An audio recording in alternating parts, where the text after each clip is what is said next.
बादशाह के जिसे यजीद कहा जाता था, जिसने सही को गलत, झूठ को सच, अंधेरे को उजाला और हलाल को हराम और हराम को हलाल करार दिया था। आप ये सोचते होंगे, हमारे बहुत सारे हिंदू भाई भी यहाँ तशरीफ़ रखते हैं, वो सोचते हैं कि ये हर साल ये लोग और ये चंद लोग या हुसैन कहकर किसे सलामी देते हैं, किसे याद किया करते हैं। तो याद रखिएगा, जब हिंदुस्तान में आज़ादी की ज़रूरत पड़ी तो महात्मा गांधी जैसी शख्सियत सामने आई। महात्मा गांधी ने सब कुछ निछावर करने के बाद हिंदुस्तान को आज़ाद कराया। 1400 साल पहले यही समाज जुल्म की जंजीर में जकड़ चुका था, यही समाज शोषण की आखिरी हदों पर पहुंच चुका था। इसी समाज में जुल्म और बर्बरियत अपनी आखिरी हदों तक पहुंच चुकी थी।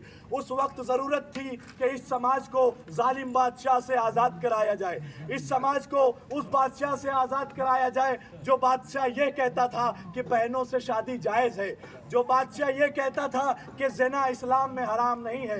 यानी यजीद जैसा बादशाह कि जो हर चीज़ को, हर बुरी चीज़ को सही करार देता था, उस बादशाह के खिलाफ आवाज़ उठाने के लिए सन 61 हिजरी में 72 लोगों का एक गिरोह कि जिसका सरबराह हुसैन था, बुलंद हुआ और बुलंद होने के बाद ऐसी आवाज़ बुलंद की कि जिस आवाज़ ने यजीदियत को दबा दिया, जिस आवाज़ ने जुल्म का तख्ता पलट कर दिया। याद रखिएगा, करबला से पहले 2 गिरोह थे, एक गिरोह था शिया का, दूसरा गिरोह था सुन्नी का। मगर करबला के बाद दुनिया में सारे मसलक अलग हो गए और सिर्फ 2 मसलक उभर कर आया।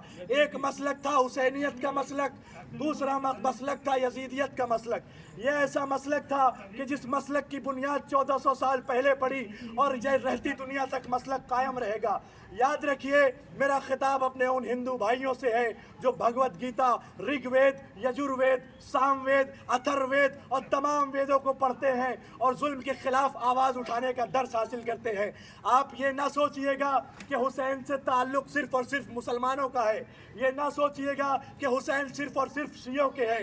नहीं, सूरज की रोशनी जितनी शिया के घर में जाती है उतनी ही सुन्नी के घर में जाती है, जितनी हिंदू के घर में जाती है उतनी ईसाई के घर में जाती है। हुसैनियत इंसानियत के उस सूरज का नाम है जो 1400 साल पहले बुलंद हुआ और इस तरीके से बुलंद हुआ कि जुल्म के अंधेरों को मिटा दिया, इस तरीके से बुलंद हुआ कि जालिम ताकतों का तख्ता पलट कर दिया।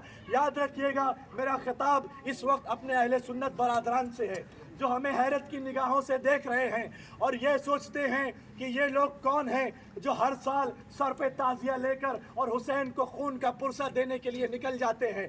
आपसे गुजारिश करूंगा, आप तो उस मोहम्मद के मानने वाले हैं कि जो मोहम्मद जुल्म के खिलाफ आवाज़ बुलंद करने वाला था, आप उस मोहम्मद के चाहने वाले हैं कि जो मोहम्मद जुल्म को बर्दाश्त नहीं करता था। याद रखिएगा, शिया सुन्नी छोड़ दीजिए, हाथ बांध कर हाथ खोल कर नमाज पढ़ना छोड़ दीजिए।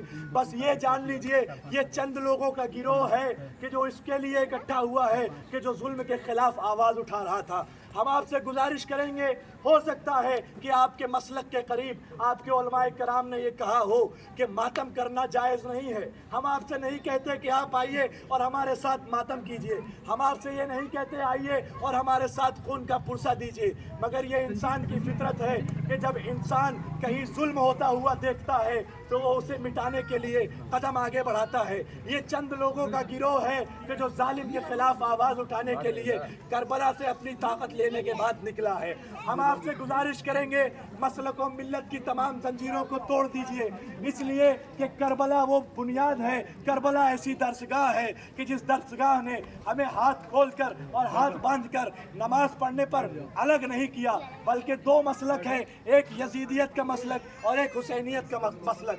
आपसे गुजारिश करेंगे कि आप हमारे साथ मातम ना कीजिए, मगर जुलूस के साथ साथ कम से कम उस जगह तक चलिए कि जिसे करबला कहा जाता है।